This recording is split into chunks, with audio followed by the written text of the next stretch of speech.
Israel is on the brink of a major war with Hezbollah, and yesterday carried out one of the craziest covert operations I've ever heard of. We're talking about more than 4,000 encrypted pagers ordered specifically by Hezbollah to bypass Israeli monitoring that had small explosive charges planted inside and detonated simultaneously across Lebanon. So, is that preparation for a larger Israeli military operation, a hopeful strike to keep Hezbollah from carrying out future attacks, or the same old tit for tat that has brought us at this point to the edge of war? Today, we're going to dive into the northern front where Israel and Hezbollah are facing off and what risks escalating into the deadliest conflict that the Middle East has seen in decades. Now, Hezbollah is a Lebanese Shia political party, a paramilitary organization, and designated a terrorist organization by the United States, Israel, and 24 other countries. They're also the largest and most lethal group of the Iranian axis of resistance. They occupy a significant portion of southern Lebanon, and although not technically in charge, the threat they pose to the legitimate Lebanese government gives Hezbollah significant sway in domestic politics and the overall running of the country. To give you an idea of the organization, their leader, Hassan Nasrallah, in a speech on October 7th, said, quote, "Hezbollah congratulates the resisting Palestinian people and the heroic fighters of the Palestinian factions, especially our dear brothers in the Al-Qassam brigades and the Islamic resistance movement, Hamas, for the wide-ranging and divinely supported heroic operation promising complete victory." Then on October 8th, a day later, they began firing rockets, missiles, and artillery into northern Israel, prompting the evacuation of tens of thousands of civilians who have still not yet been able to return home. Nasrallah has also repeatedly vowed to destroy Israel. Famously, in a 2005 speech, he stated, quote, "It is an aggressive, illegal, and illegitimate entity which has no future in our land. Its destination is manifested in our motto, death to Israel." Now, since October 8th, 26 Israeli civilians and 20 Israeli soldiers have so far been killed in Hezbollah-led attacks from southern Lebanon. In fact, Hezbollah themselves have named over 453 members of their organization who have also been killed by Israel during the ongoing skirmishes, mostly in Lebanon, some in Syria as well. That number is probably going to be quite a bit higher after this wild covert strike that we learned about yesterday. Now, in the past 11 months, Hezbollah has fired hundreds of rockets and missiles at military locations in nearby towns in northern Israel, and yet, instead of striking Hezbollah decisively, Israel has allowed the attacks to continue, operating under the belief that so long as the homes are empty and no lives are lost, a wider war might be avoided. But it doesn't look like that's actually going to work out.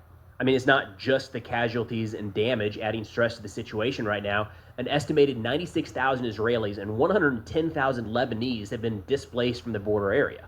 They're coming up on a full year internally displaced, not able to return to their homes, their jobs, or their life prior to the October 7th attacks. How long can either country sustain essentially a dead zone on their border? Additionally, the longer this war drags on, the more damage it does to the Israeli economy. Israel's GDP per capita rose by 6.8% in 2021 and 4.8% in 2022, which is quite a bit more than in most Western countries.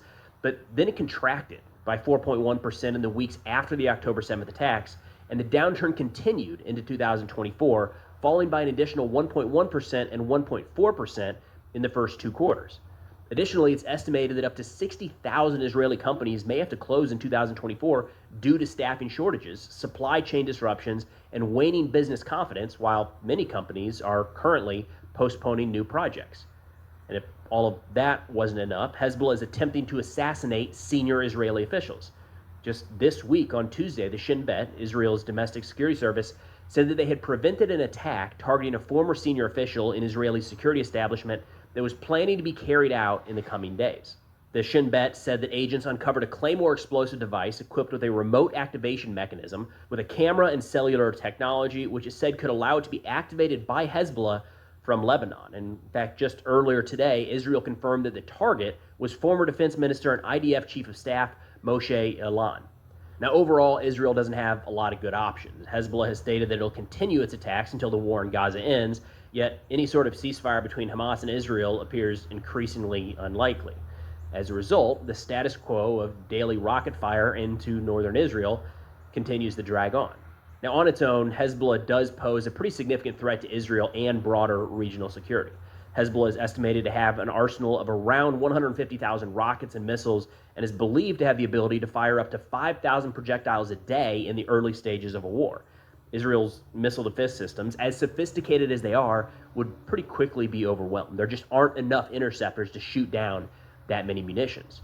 That is, of course, unless Israel launches a timely counterattack, like we saw last month as Hezbollah began a pretty large barrage. But that's unsustainable for Israel to essentially sit on pins and needles waiting for that attack to come.